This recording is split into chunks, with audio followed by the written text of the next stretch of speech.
একজনের ধর্মীয় ইবাদত, একজনের ধর্মীয় উৎসব আরেকজনের জন্য বিপরীত হতে পারে।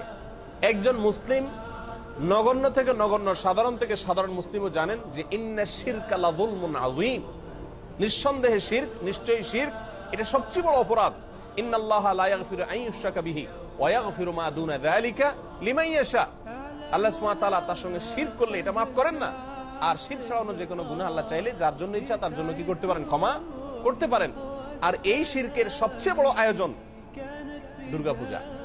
এই দুর্গাপূজার অনুষ্ঠান ভিন্ন ধর্মের লোকেরা করছে, হিন্দুরা করছে। একজন মুসলিম হিসেবে আমি তার তাড়াতাড়ি করতে দিতে পারি এতটুকু, কিন্তু তার সে উৎসবে আমি সামিল হওয়া, যোগদান করা, কোনোভাবে অংশগ্রহণ করা একজন হিন্দুকে কোরবানির ঈদে, বকরা ঈদে গরুর গোশত খেতে আহ্বান করা বা বাধ্য করার মতোই, একই বিষয়, কোনো পার্থক্য নাই।